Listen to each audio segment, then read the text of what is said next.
Take a deep breath in and exhale. Take a deep breath in, hold it there. Oh,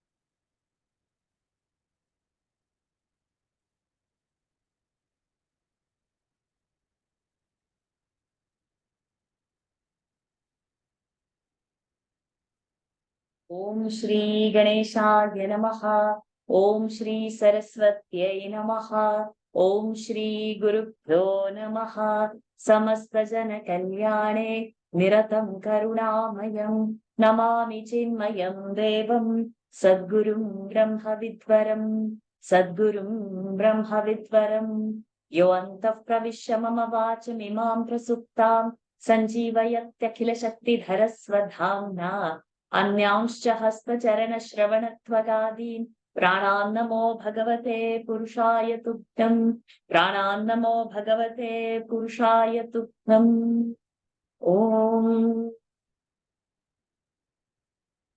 हरिः ओम् श्रीगुरुभ्यो नमः हरिः ओम्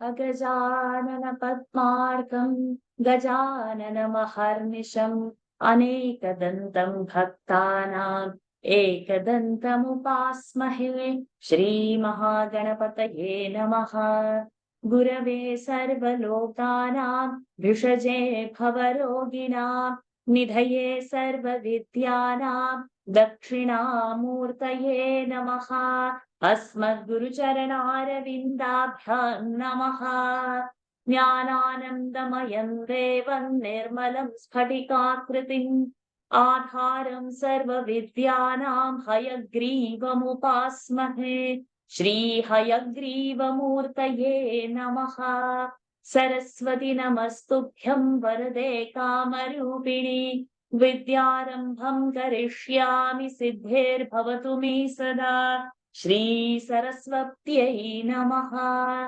उमाकोमलहस्ताब्ज सम्भावितललाटकम् हिरण्यकुण्डलं वन्दे कुमारं पुष्करस्रजम् वेल्वेल्मुरुगनः हर हरो हर भूतनाथ सदानन्द सर्वभूतदयापर रक्ष रक्ष महाबाहो शास्त्रे तुभ्यं नमो नमः स्वामिये शरणमय्यप्पा कोमलं पूजनं वेणुं श्यामलोऽयं कुमारकः वेदवेद्यं परं ब्रह्म भासतां पुरतो मम सायंकाले वनान्ते कुसुमितसमये सैकते चन्द्रिकायां त्रैलोक्याकर्षणाङ्गं सुरवरगणिका मोहनापाङ्गमूर्तिम्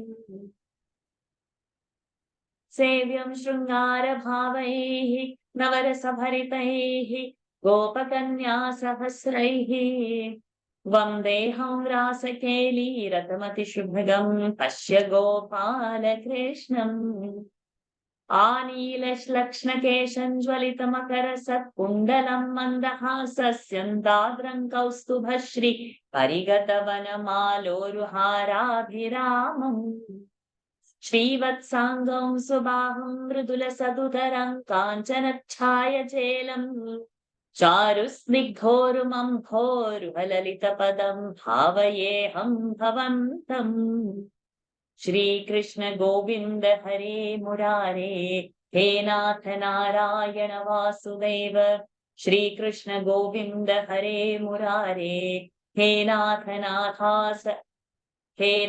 नारायण वासुदेव श्रीकृष्ण गोविन्द हरे मुरारे हे नाथ नारायण वासुदेव सदा सर्वत्र गोविन्द नाम संकीर्तनम् गोविन्द गोविन्द मोक्षादिसारमय भागवताख्य दत्नो नारायणीय नवनीतमहो गृहीत्वा मायामयौघपरितप्तजनाय योगात् नारायणावनिसुराय नमोऽस्तु तस्मै गंगा गीता च गायत्र्यपि च तुलसिका गोपिका चन्दनं तत् सालग्रामाभिपूजा परपुरुष तथैकादशी नाम वर्णाः एतान्यष्टाप्ययत्नान्यपि कलिसमये त्वत्प्रसादप्रवृद्ध्या क्षिप्रं मुक्तिप्रदानीत्यभिदधुचुरुषयस्तेषु मां सज्जयेथाः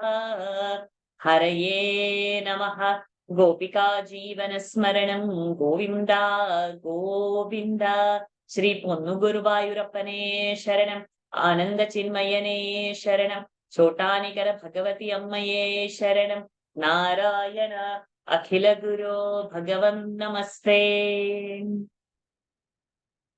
We are in the sixth Dasakam.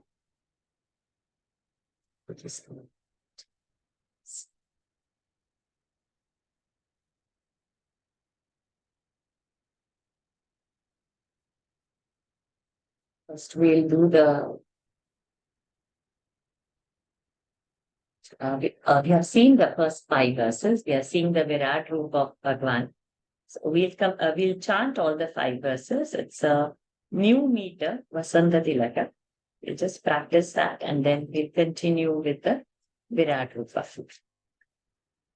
Dasakam 6. Virat Dehasya Jagadatma Varani.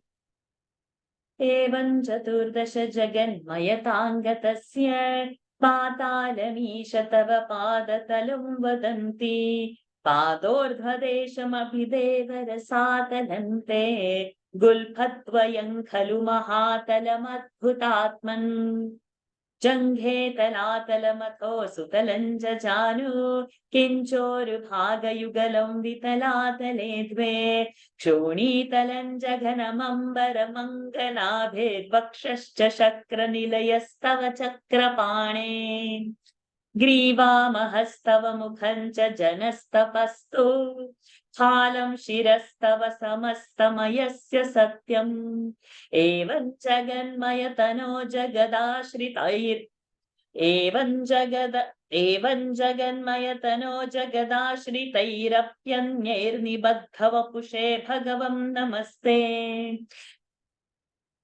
त्वद्ब्रह्मरन्ध्रपदमीश्वर विश्वकम्भ छन्दांसि केशवघनास्तव केशपाशाः उल्लासि चिल्लियुगलं द्रुहिणस्य गेहं पक्ष्माणि रात्रिदिवसौ सविता च नेत्रे निःशेष विश्वरचना च कटाक्षमोक्षः कर्णौ दिशोऽश्वियुगलं तव नासिके द्वे लोभत्रपे च भगवन्नधरोत्तरोष्ठौ तारागणाश्च दशनाश्च मनश्च दंष्ट्रा. Pranams to the Lord. Pranams to all the Mahatmas in tonight's Narayaneeyam session. We'll continue from where we have left. I hope you have taken efforts to visit the text again and mark the Laghu Guru so that you remember what is Vasanta Tilaka. Anybody? Random? Anybody wants to answer? What happens in Vasanta Tilaka with the Laghu Guru? Quickly. Is it all our gurus, isn't it? No. No. 4th, 8th and 11th are Guru. The first two and the last two are Guru. Yes. First two, last two, 4, 8, 11 are Guru. 4, 8, 11.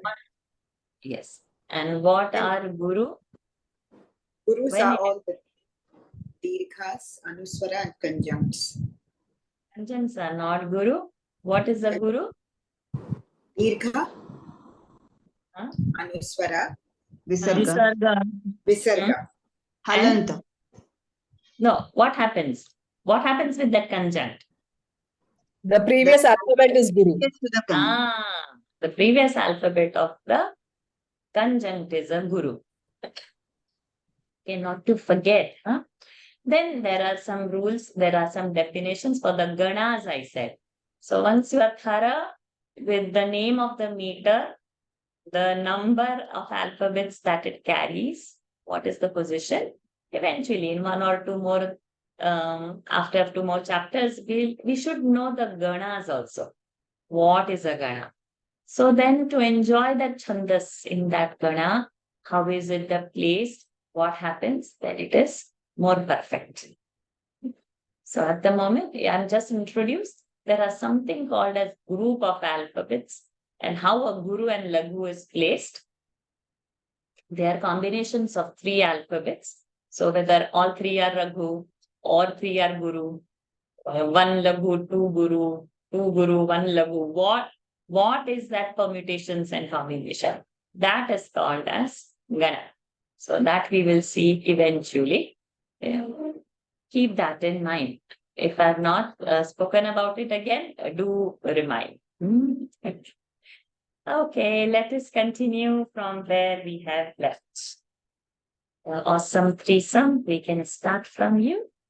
And Shanika, sixth class. Maya vilas hasitam shvasitam samiraha. Maya Vilas हसितं श्वसितं समीरः Maya Vilas हसितं श्वसितं समीरः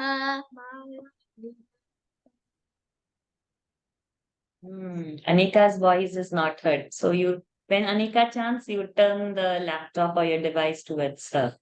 Then the mic will catch her voice. माया वलि सहसितं श्वसितं समीरः. Correct. Jihva jalam vachanamish shakunta panktihi. जलं वचनमीश शकुन्तपङ्क्तिः जिह्वा जलं वचनमीश शकुन्तपङ्क्तिः Siddha. Oh, sorry. Yes, Melody. जिह्वा जलं वचनमीश शकुन्तपङ्क्तिः. You is not clear for Anika. Siddhadaya swaragana mukharandhramagnehe. Siddhadaya swaragana mukharandhramagnehe. सिद्धादयस्वरगणामुखरन्ध्रमग्निः सिद्धादयस्वरगणासुखरन्ध्रमग्निः Mukha, not sukha. Mukha. सिद्धादयस्वरगणामुखरन्ध्रमग्निः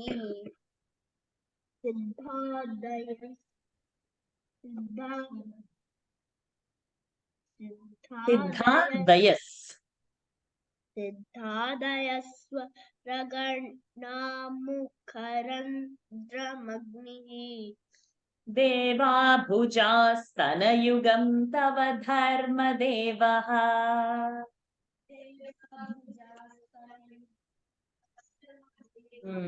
Arjun's voice is gone now.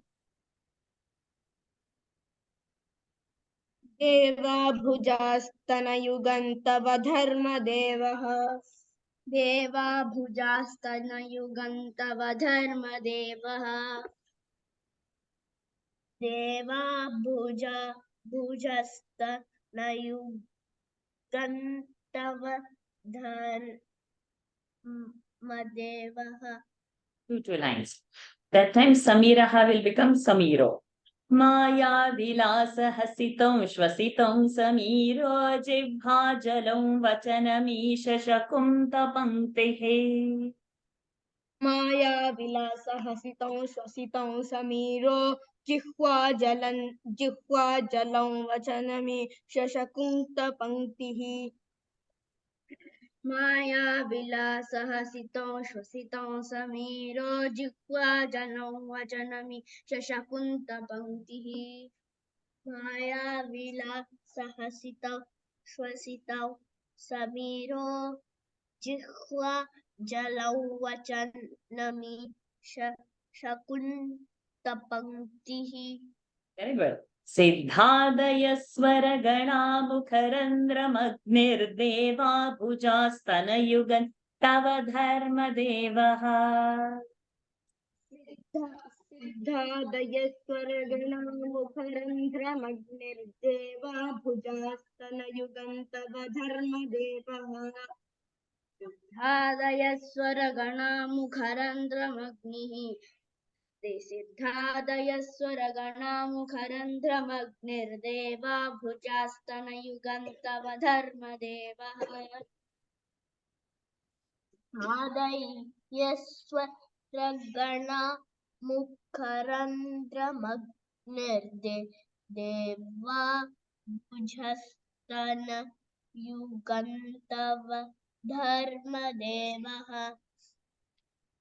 माया विलासहसितं श्वसितं समीरो जिह्वा जलं वचनमीश शकुन्तपङ्क्तिः सिद्धादयस्वरगणा मुखरन्ध्रमग्निर्देवा भुजस्तनयुगन्तव धर्मदेवः माया विलासहसितं श्वसितं समीरो जिह्वा जलं वचनमीश शकुन्तपङ्क्तिः सिद्धादयस्वरगणा मुखरन्ध्रमग्निर्देवा भुजास्तनयुगन्तव धर्मदेवः माया विलासहसितं श्वसितं समीरो जिह्वा जलं वचनमीश शकुन्तपङ्क्तिः सिद्धादयस्वरगणा मुखरन्ध्रमग्निर्देवा देवा भुजस्तनयुगन्तव धर्मदेवः Maya Vilasa Hasitam. Your smile is the Maya. Shwasitam Samiraha. Your breath is the Vayu. Jivha Jalam. The tongue is the water. Vachanamishaha. Your speech.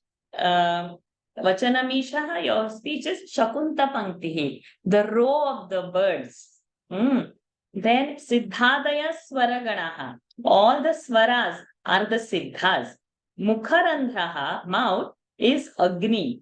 Deva Bhujaha. Bhuja, arms. Gods are the arms. Stanayugam Tava, your both the chest, the breasts are Dharma Deva. This is description of the Virat Purusha. As we go on, we should imagine Lord's what is breath, what is so. The imagination, even if the words are given to imagine Lord, the legs are in Patal and which all the Patal 7 lokas down. It's so tough. And Bhurvasva and his head all, and now his eyes and mouth and tongue, everything is described. See just the magnanimity, just in that to visualize or even to have the sense of Lord's, that form itself is beyond imagination, though the words are explaining. Maya vilasa hasitam shwasitam samiraha Jivha jalam vachanamisha shakunta panktihi Siddhadaya swaragana mukharandhram deva Bhujastana yugam tava dharma devaha. Any kids are there? Is Prahlad there today? No kids? Okay, adults can raise hands.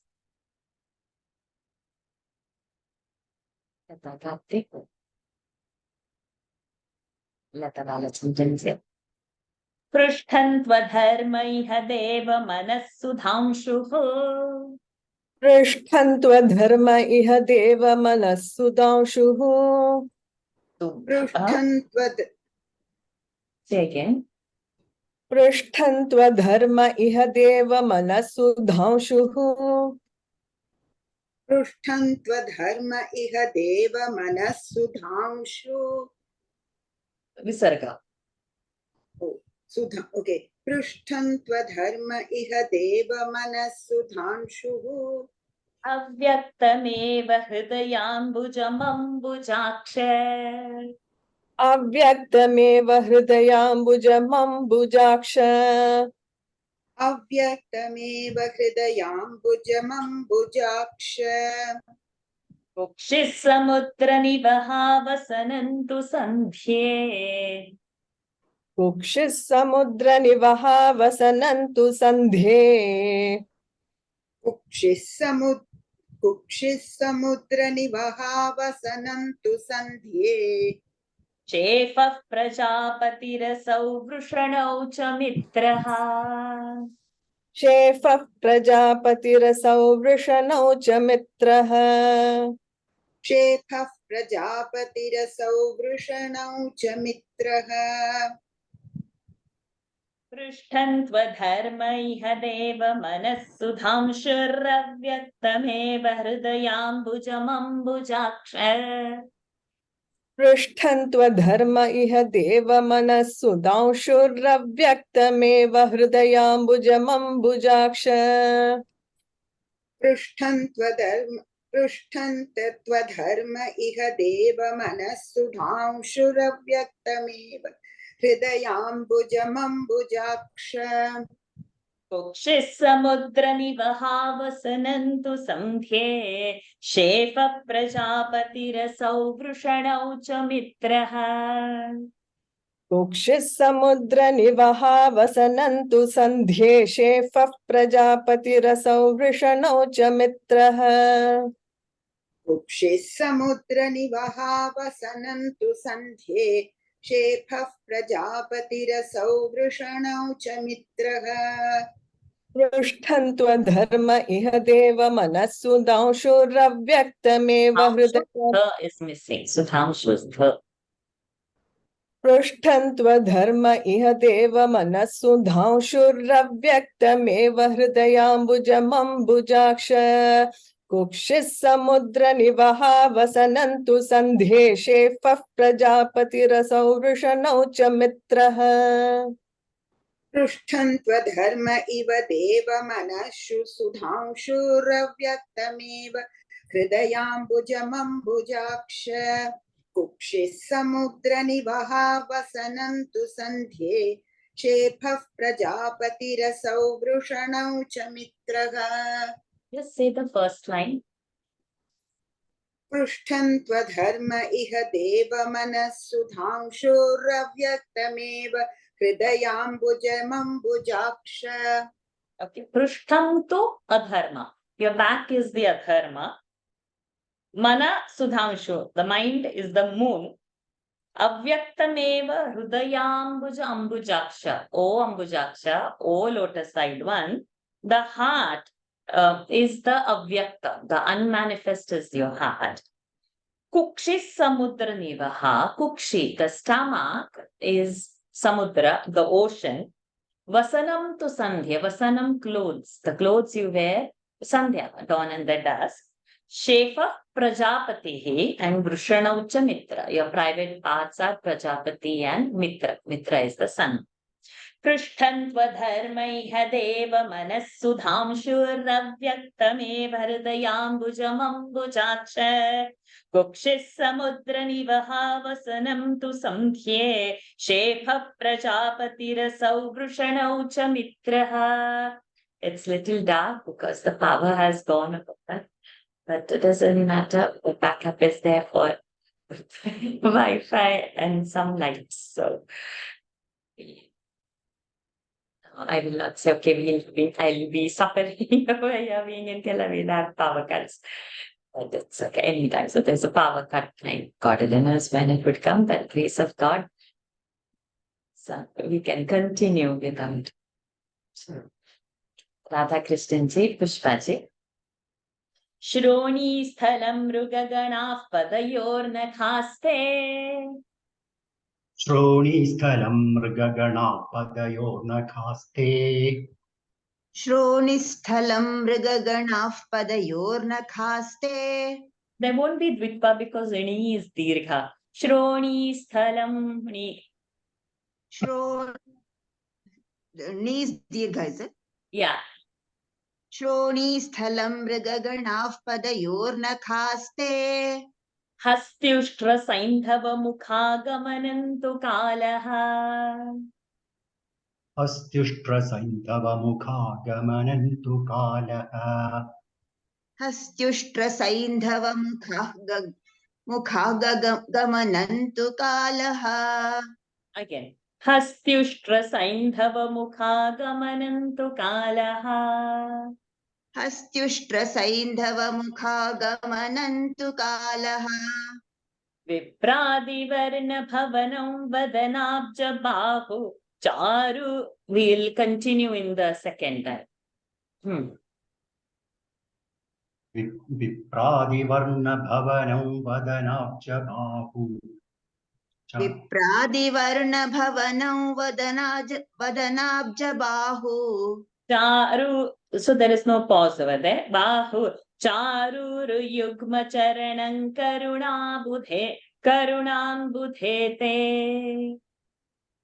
चारूरुयुग्मचरणं करुणाम्बुधे ते चारूरुयुग्मचरणं करुणाम्बुधे ते Shroni Sthalam Mrugagana Padayornakhaste Hastyushtra Saindhava Mukhagamanam Tu Kalaha. श्रोणीस्थलं मृगगणापदयोर्नखस्ते श्रोणीस्थलं मृगगणापदयोर्नखास्ते अस्त्युष्ट्रसैन्धवमुखागमनन्तु कालः श्रोणीस्थलं मृगगणाः पदयोर्नखास्ते हस्त्युष्ट्रसैन्धवमुखागमनन्तु कालः विप्रादिवर्णभवनं वदनाब्जबाहु चारुरुयुग्मचरणं करुणाम्बुधे ते.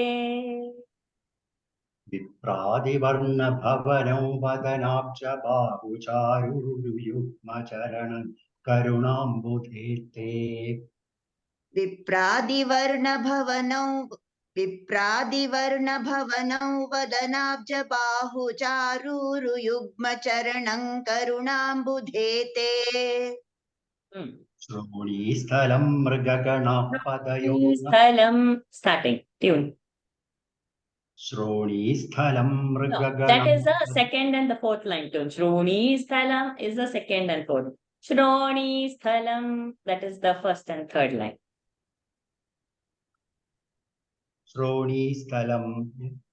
श्रोणीस्थलं मृगगणापदयोर्नखास्ते अस्त्युष्ट्रसैन्धवमुखागमनन्तु कालः विप्रादिवर्णभवनो वदनाब्जबाहुचारुरुयुग्मचरणं करुणाम्बुधे ते श्रोणीस्थलं मृगगणाः पदयोर्नखास्ते हस्त्युष्ट्रसैन्धवमुखागमनन्तु कालः विप्रादिवर्णभवनं वदनाब्जबाहुचारुरुयुग्मचरणं करुणाम्बुधे ते Many things are covered in this.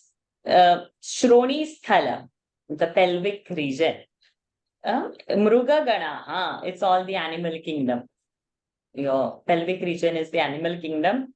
Padayoho, Nakaha, are Hasti, Ushtra. So all these Saindhava, elephants, camels, horses are your nails, or you can say Padayor Nikhasiya, feet and the nails. Then Gamanam tu Kalaha, your movement is the time. And your face, Vadana, Abja, Bahu, Yugmacharan, the sweet feet. So all these from the face to the feet, they are the Vipradi Varna Bhavana. Vipradi Varna Bhavana. That is Vipra Adi, Brahmana Adi, Chaturvargas, Varnas are there. Okay.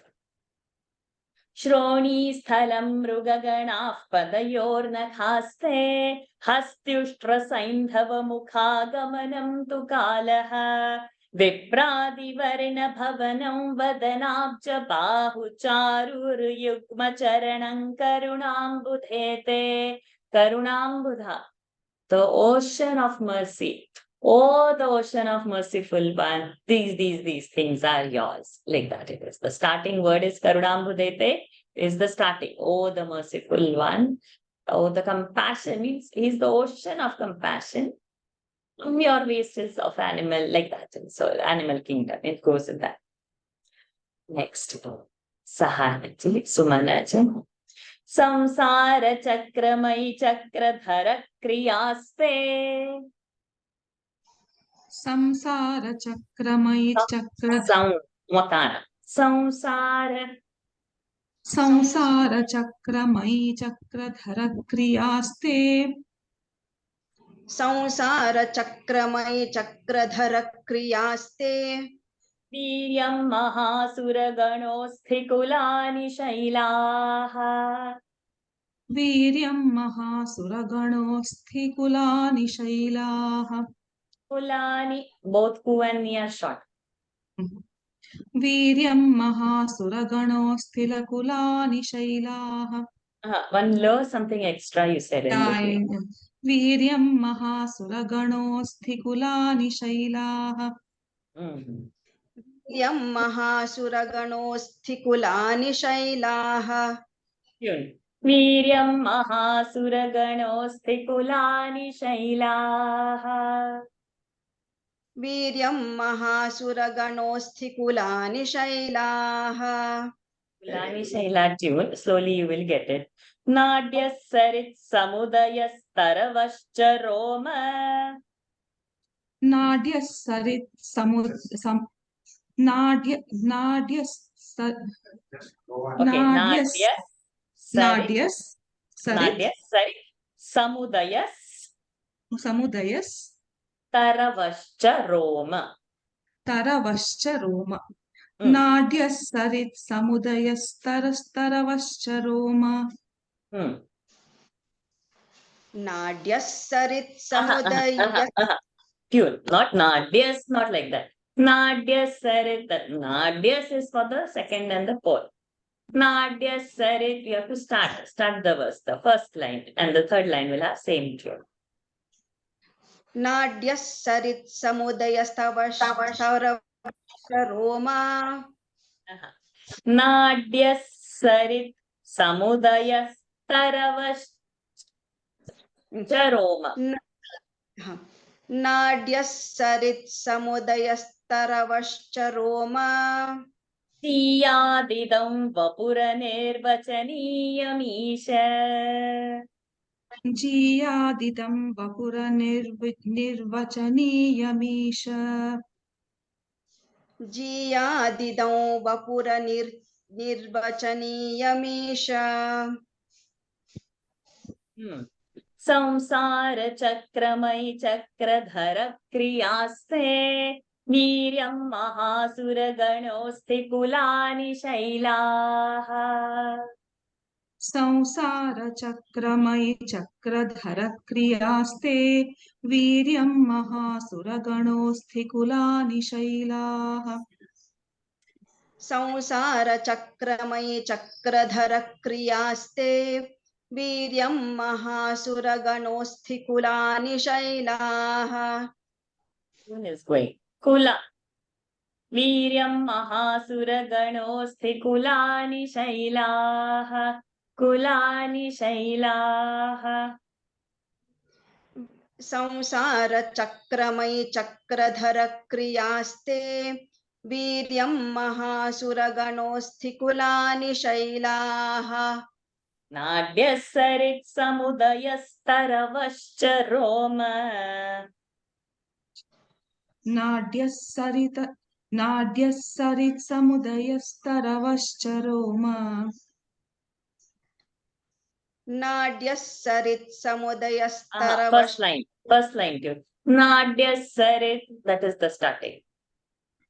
नाड्यः सरित् समुदयस्तरवश्च रोम जीयादिदं वपुरनिर्वचनीयमीश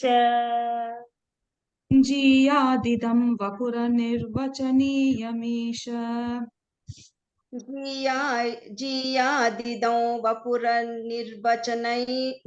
जीयादिदं वपुरनिर्वचनीयमीश Do that together. संसारचक्रमयि Chakradhar क्रियास्ते वीर्यं महासुरगणोऽस्थिकुलानि शैलाः नाड्यः सरित् समुदयस्तरवश्च रोम जीयादिदं वपुरनिर्वचनीयमीश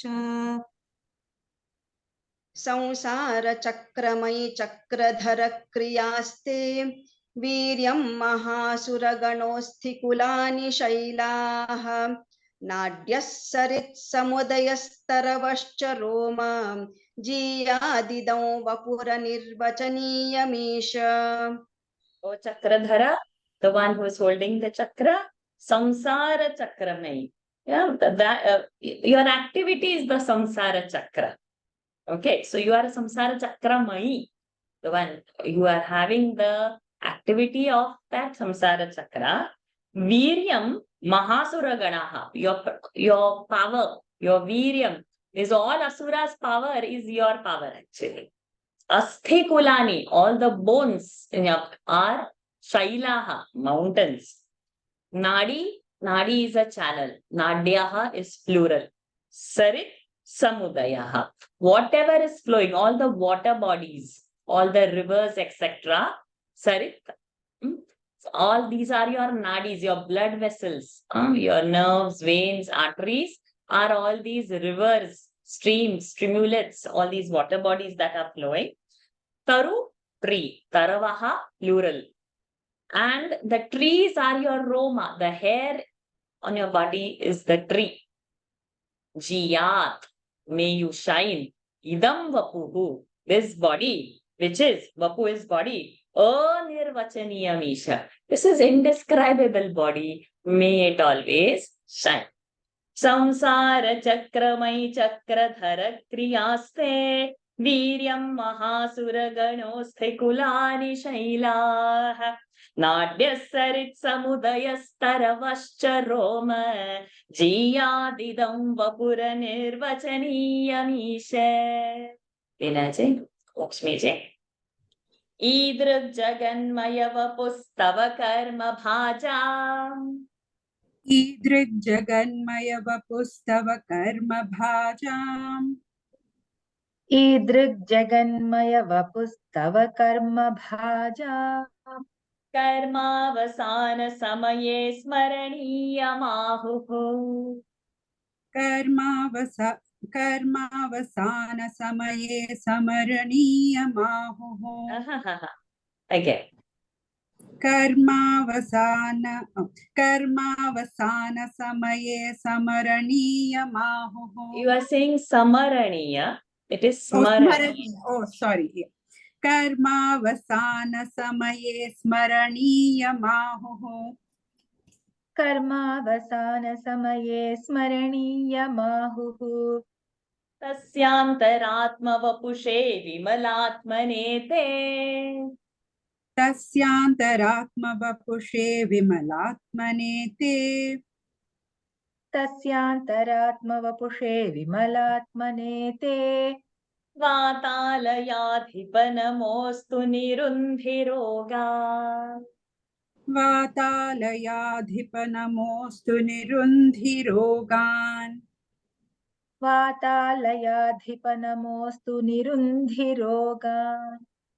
ईदृग्जगन्मयवपुस्तव कर्म भाजाम् कर्मावसान समये स्मरणीयमाहुः. ईदृग्जगन्मयवपुस्तव कर्म भाजाम् कर्मावसान समये स्मरणीयमाहुः. ईदृग्जगन्मय वपुस्तव कर्म भाजाम् कर्मावसान समये स्मरणीयमाहुः.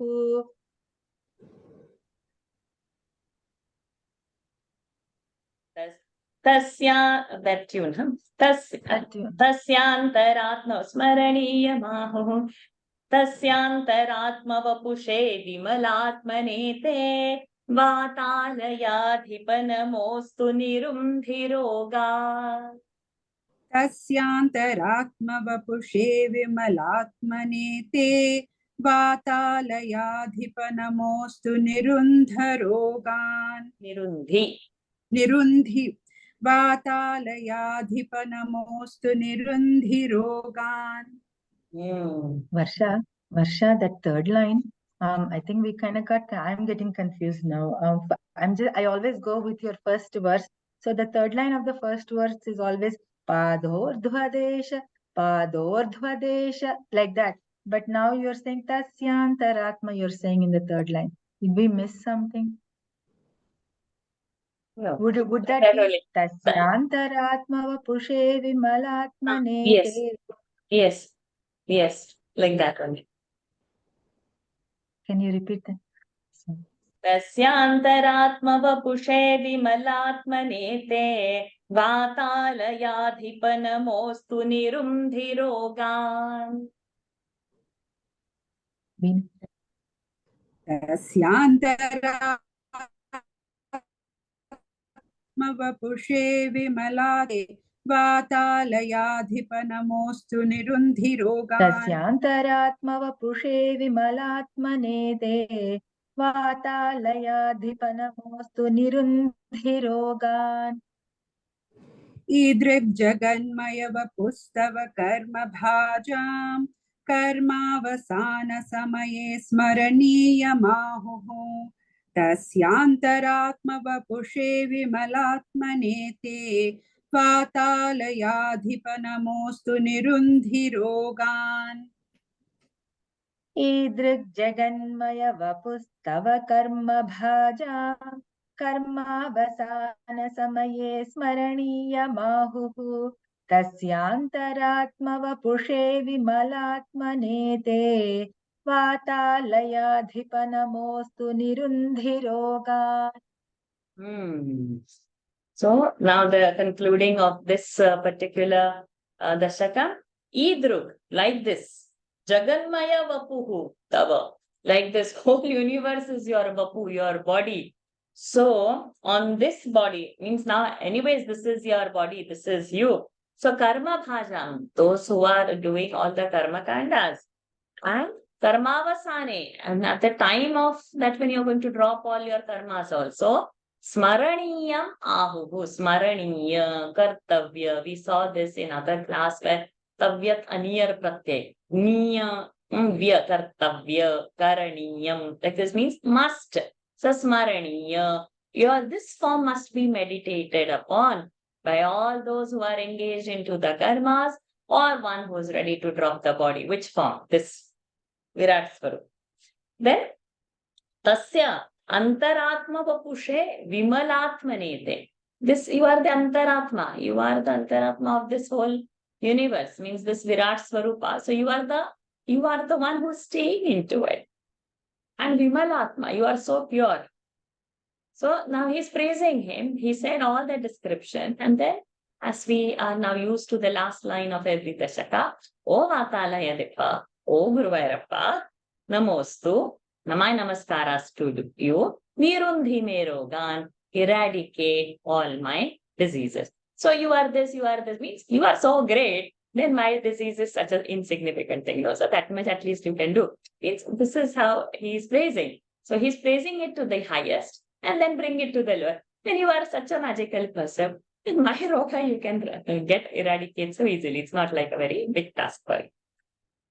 Idran Jaganmaya Vapustava Karma Bhajam Karmavasana Samaye Smaraniyamahu Tasyantaratma Vapushe Vimalatmanete Vatalayadhipanamostu Nirumbhirogan Sada Sarvatra Govinda Rama Sankirtanam Govinda Govinda Narayana Akhila Guru Bhagavan Namaste. Now you want to go for the next Dashaka, or you want to do the Parayana of this chapter now or in the next week, up to how the majority wants. Next chapter. Next Dashaka. Next chapter. Okay. Lakshmi ji, I see your hand. One more hand I need.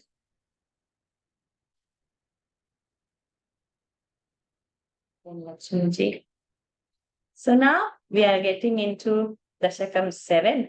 There are so many things going to come into this. There is Hiranya Garbhutpatti Varnanam. There is Hiranya Garbha Tapascharana Varnanam. There is Vaikuntha Svarupa Varnanam. There is Bhagavat Svarupa Sakshatkar Varnanam. And there is Bhagavad Anugraha Varnanam also. So many topics are covered into this Dashakam. And this Dashakam is going to be in Shardula Vikridita. Now, you have to know this. What is Shardula Vikridita? What happens over here? Unmute and answer. 12 plus 7, 19 syllable. 19 syllable. Which Dashakam we saw? Second. Dashakam 2. Dasakam too. So tune, rules, everything same like Dasakam too. Somebody, if possible, start compiling. Whenever you get a new chandas, write number of syllables and then it's yati. So 19, first the answer should come 90 and then 12 plus. Like that, start compiling, because next and all when we go to the Dashakam, in one Dashakam there will be 3-4 chandas. Then we should not confuse. And then while chanting, it should come. We should be able to switch over the tunes also. So unless we have that clear picture in the mind, it will not come out in the mind. So we are thinking now Shardula Vikrideta, where, so it by now it should be all clear. First 6 Dashakam should be thorough. What all we did, how much, what are the names, what are the syllables, how it breaks, or in this Vasanta Tilakam. It is not breaking, but it is 14 syllable thing without a break. But there is a rule for its Guru and Laghu. That word has to come over there in that chandas. So there would be other chandas which we'll see in the next. The tune will be same, but it is a different chandas because it will not have the same Guru alphabets, or number of alphabets will be less, but the tune would be same, more or less. Means it won't be that 14 syllable long, it would be lesser number, but the tune would still be on a similar side. So please start noting down in a different page or something, where if you glance that page, you are getting the number of. So by the time we do the 100 Dasakam, we already have the list of names of how many chandases have come into Narayan. Not to Google and check, self-effort. Okay, let us start. Lakshmi ji and Lakshmi ji.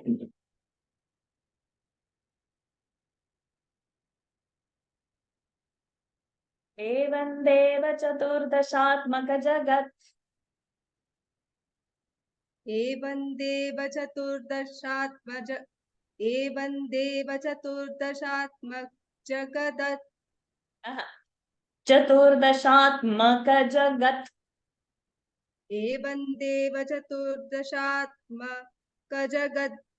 Okay, so there is no break over there, but because that yati is like that, yeah, but it is jagat rupena. It is all going to be together. There is no break. There is, I've just pointed that 12 syllable thing, but when we will say it, we'll not say jagat. We'll say jagat rupena, because that's the whole compound word.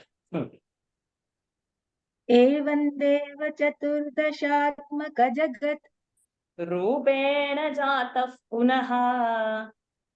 रूपेण जातः पुनः रूपेण जातः पुनः तस्योर्ध्वं खलु सत्यलोकनिलये. तस्योर्ध्वं खलु सत्यलोकनिलये.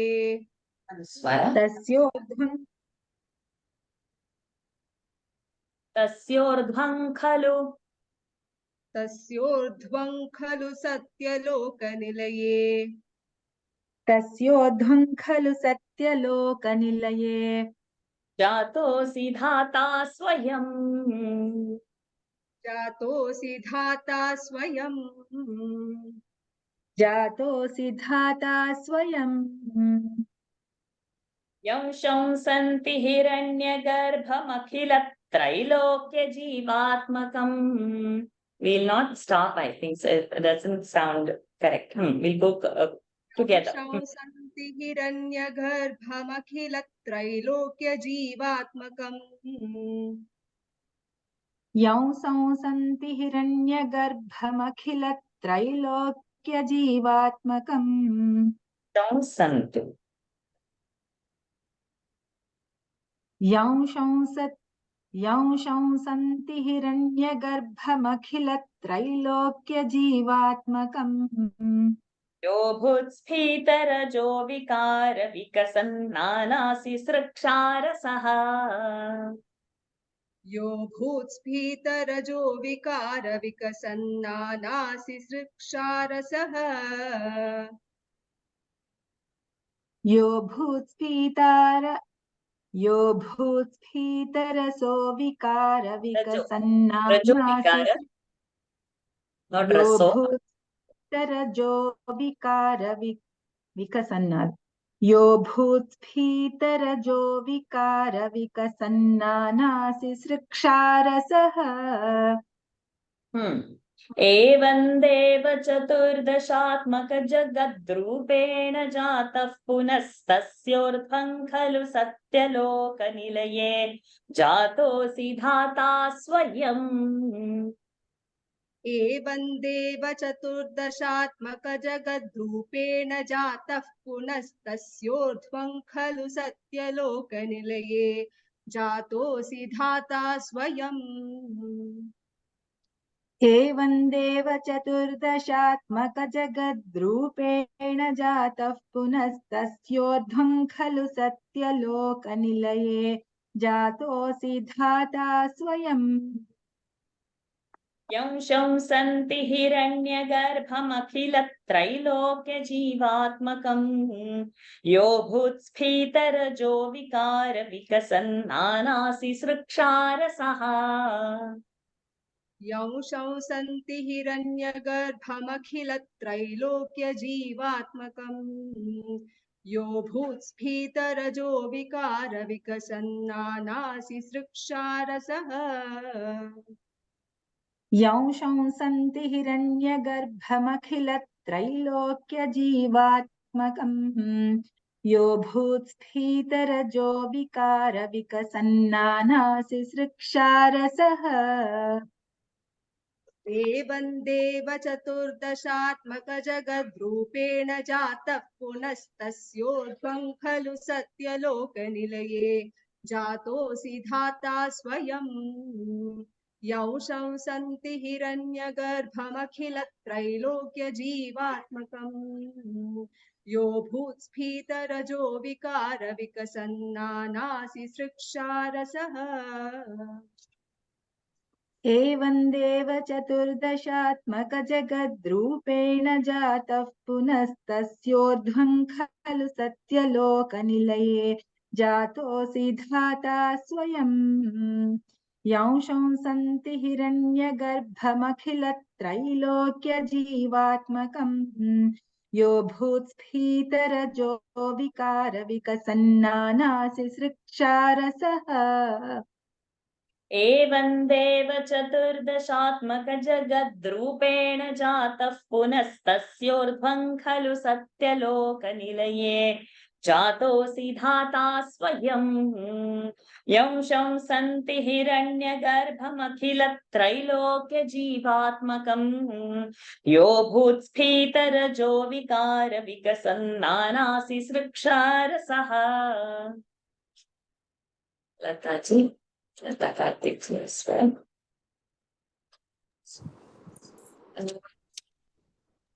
I hope everybody has Essence Shastri's completely.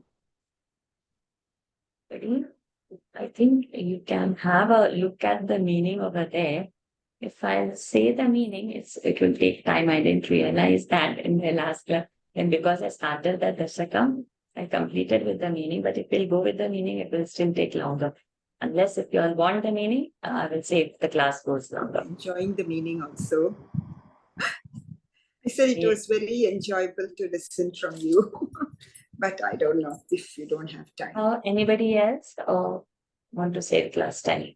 Yes, please. No, we're happy to listen, Varsha. So beautiful. It's not. I feel it's not taking us. It's up to you. How much time you have? Fine. No, let's go. Then evam, in this way, Deva Chaturdashatmaka Jagat, 14 worlds he has created. Then again, Punaha Tasyorudhvam, means he has created these 14 lokas, and Tasyorudhvam, on top of that, Satyaloka Nilaye, he has made a Satyaloka, the Ajatosi Dhata Swayam. By his own will, he has created that. Then, are you hearing people talking outside? The kitchen was making noise, so I said silent over there, but it was gone outside. Then, Yam Shamsanti. So now what happens over here? Like in this way, you have, he has manifested 14 lokas. On top of that, he has manifested Satyaloka. And there, Hiranyagarbha, Akhila Trailokya Jivatmakam. From there, Brahmaji is manifesting Akhila Loka. So that is the source for all the beings to form, and that is why it's called as Hiranyagarbha. Then, Yobhut Sphita Rajo Vikara Vikasa Nanasi Sruksharaja. Because he has manifested on top over there, and now below he is manifesting in the entire creation or various things because of his Rajo Vikara. Because of the Rajo Vikara, not of the Lord, of that creative power he has now manifested from there the rest of the world. And the word is Deva. Dyotana Deva, the one who shines. Oh, the most shining one. You are the one who created 14 lokas. You are only the one who created Satyaloka and Brahmaji. From there, the rest of the things are manifesting. That is the Hiranyagarbha. And all the manifestation of the rest of the creations below is because of the Pradhanya, or because of the majority of the Rajoguna. Because of your Rajoguna, you have manifested this universe. Evan Deva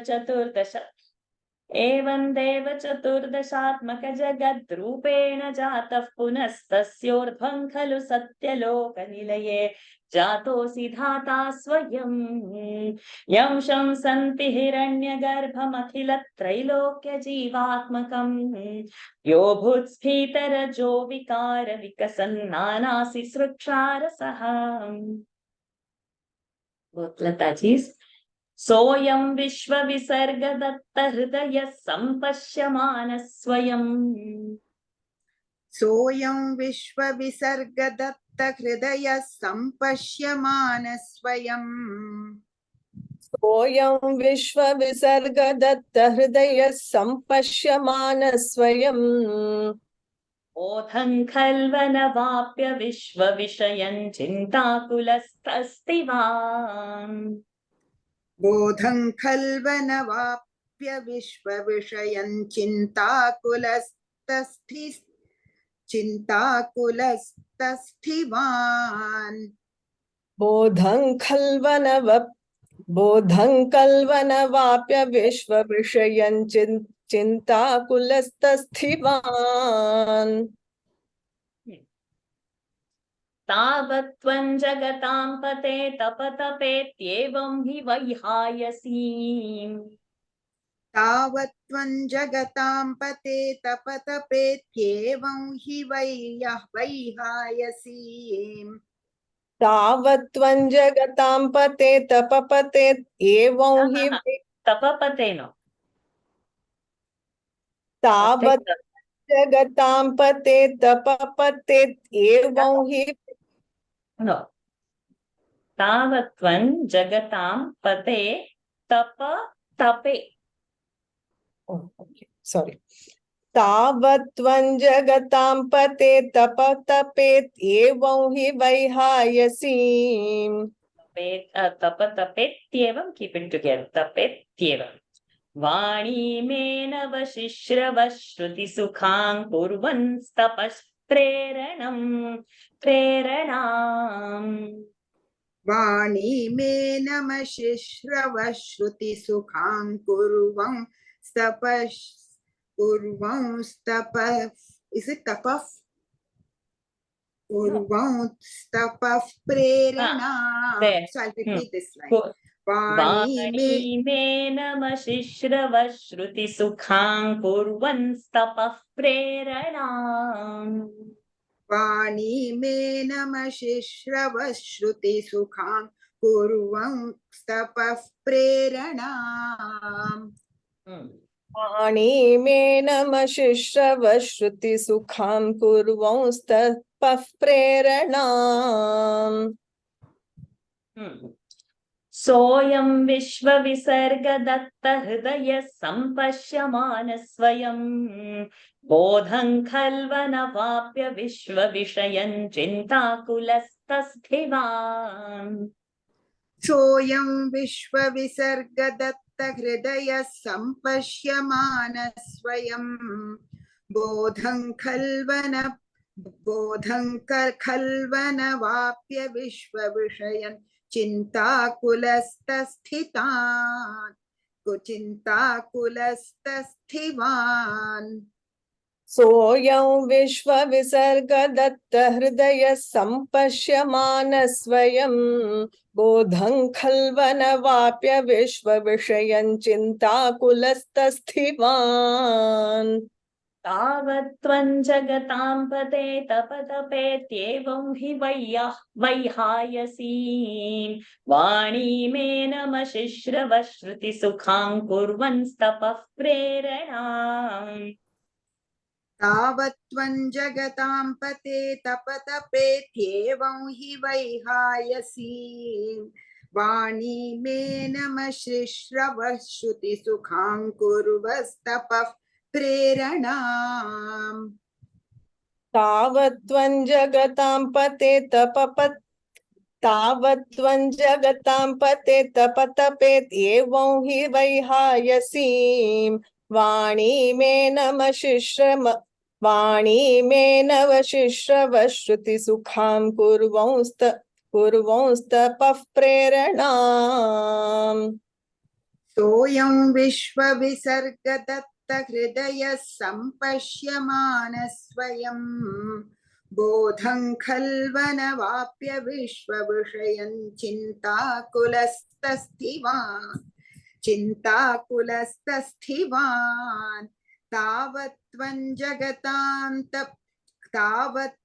जगतां पते तपतपेत्येवं हि वैहायसीं वाणीमेनमशिश्रवश्रुतिसुखां कुर्वस्तपः प्रेरणाम् Saha ayam. So that Brahmaji of that Satyaloka, now he is supposed to create the world.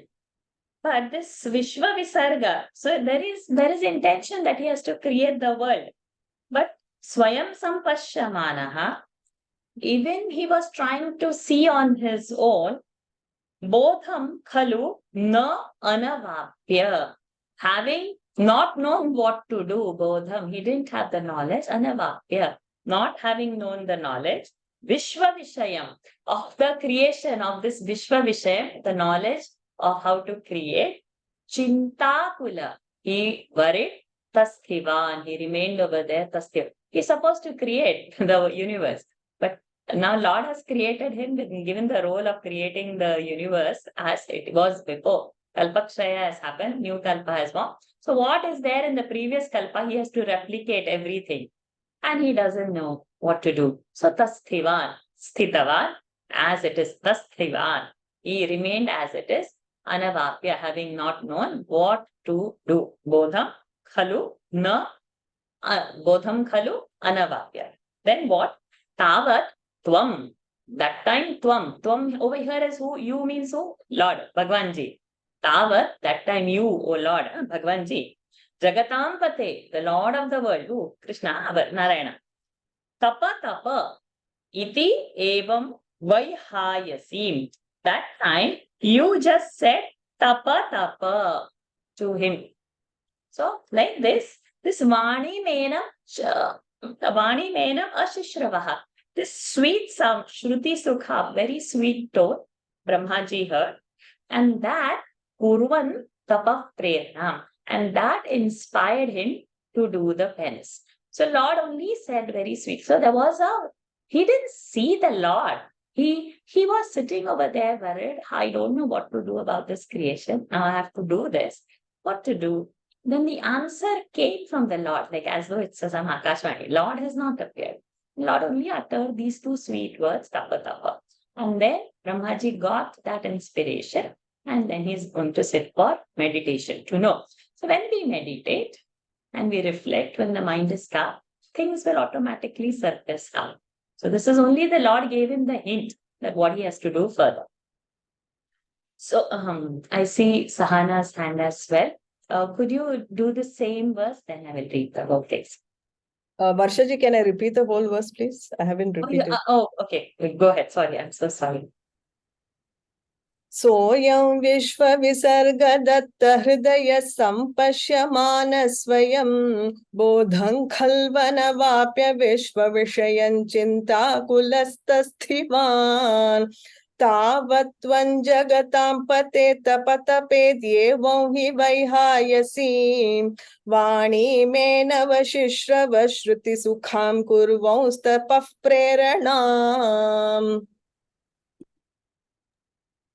I will also repeat the same thing. Yes, yes. Soyam Vishwa Visargadatta Swara, Hridaya Motara. Soyam.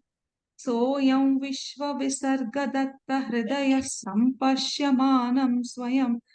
Soyam Vishwa Visargadatta Hridaya Sampashyamana Swayam. Bodham Khalvali Navapya Vishwa Vishayan Chintakulastassthivan. तावत्त्वं जगतां पते तपतपेत्येवं हि वैहायसीं वाणीमेनमशिश्रवः श्रुतिसुखां कुर्वंस्तपः प्रेरणाम्. Good. सोऽयं विश्वविसर्गदत्तहृदयः सम्पश्यमान स्वयं बोधं खल्वनवाप्य विश्वविषयं चिन्ताकुलस्तस्थिवान् तावत् त्वं जगतां पते तपतपेत्येवं हि वैहायसीं वाणीमेनमशिश्रवः श्रुतिसुखां कुर्वंस्तपः प्रेरणाम्. सदा सर्वत्र गोविंद नाम संकीर्तनम गोविंदा गोविंदा नारायण अखिल गुरो भगवन् नमस्ते. With this grace, we are into 7th Dasakam today. I've got a message to go slow. Okay, next week I'll try to be slow. Do you want within a line pada break? Is it too fast? Is it too difficult to grasp? I've got one message. Muthuvalli has said to go slow. Yes, Muthuvalli, I'll try to go slow from next week. Any other feedbacks, any doubts, anything to clear, any pronunciations to clear? Varsha, I have got a doubt. Yes.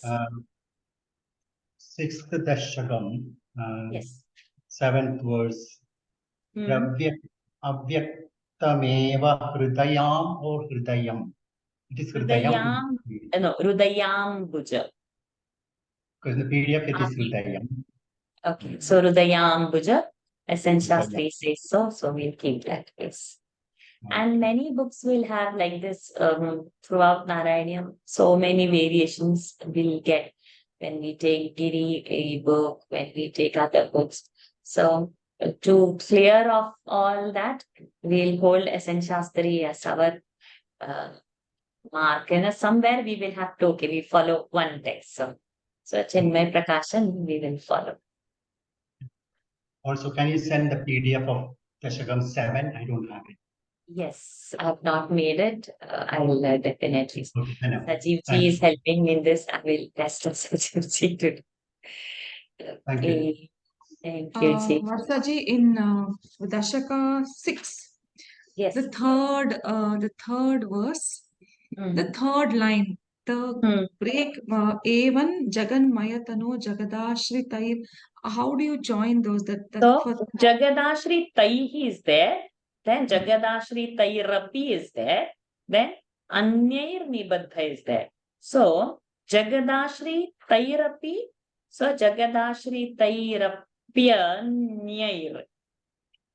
So if you want to pause, you pause Jagadashri Tairapi and then Anyair Nibadha Vapushe. But Jagadashri Tairapyanyair Nibadha Vapushe is one samasta pada. So we should not be blocking. Sorry, that's for the daily Gita. So you should go Jagadashri Tairapyanyair Nibadha Vapushe. Okay. Yes, thank you. Dashakam 7, the second verse, the last line, it's Kurvamsta Paf Preranam, right? The last line. Kurvamstapah Prerana. Kurvamstapah Prerana. Okay. Any more questions? Any more doubts? Okay, stop over here for today and continue next week. We may not complete even in next week this session because the verses are big and they are beautiful and there are so many topics in this.